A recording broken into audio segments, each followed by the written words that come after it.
Joël Durandé, un très beau troisième spectacle, troisième interprétation de cette messe en ut mineur.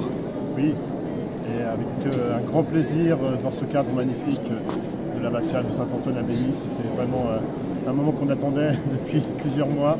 Et donc on est ravis d'avoir pu donner enfin ce concert. Et j'espère que le public a passé un bon moment, je pense. Voilà, il y a eu une très belle chose.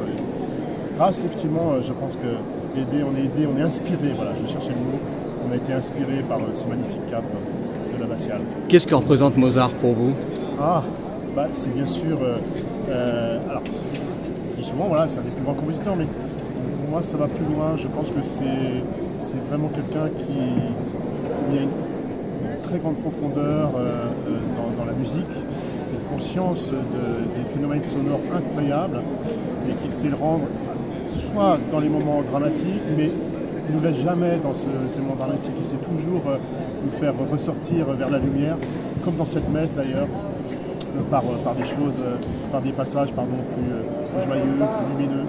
Et donc pour moi c'est effectivement un des compositeurs préférés, c'est vrai. Cette messe, c'est un petit peu un aboutissement, une synthèse un petit peu de son œuvre, par certains côtés. Pour moi oui, elle cristallise beaucoup d'éléments de composition, de son parcours, malheureusement trop court, on le sait, mais c'est vrai qu'on parle souvent du Requiem, mais moi j'ai vraiment un faible pour cette messe en ut, voilà, je suis complètement ravi d'avoir pu la donner à 3 reprises et ce soir à Saint-Antoine. On vous sent très ému à la fin de ce spectacle, oui, fin de ce concert. Oui, pour les raisons que j'ai évoquées, c'est que voilà, Mozart nous aide à aller au-delà de la partition sous forme de papier. Il nous permet d'aller au-delà de son écriture. Si on se laisse guider par lui, en fait, on arrive à aller au-delà de la partition, à travers la partition, pour se connecter à la musique pure, on va dire. Voilà.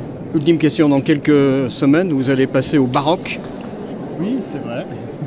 Et d'ailleurs, justement, parmi les choses qui sont cristallisées dans cette messe, c'est vrai que Mozart s'est beaucoup inspiré des compositeurs qui l'ont précédé, Handel, Bach, notamment pour les fugues.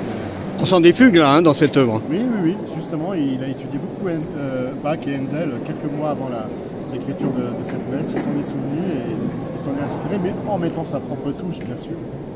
Alors, il y a le baroque, et puis dans quelques mois, l'année prochaine, on va passer dans autre chose, musique italienne. Alors oui, on va changer de siècle, aller un peu plus en avant dans l'histoire de la musique avec Giacomo Puccini et sa célèbre Messa di Gloria, très lumineuse aussi, très chantante, voilà, et je suis ravi de changer, de passer aussi à cette belle œuvre, moins complexe musicalement, mais pas moins riche que cette messe en ut.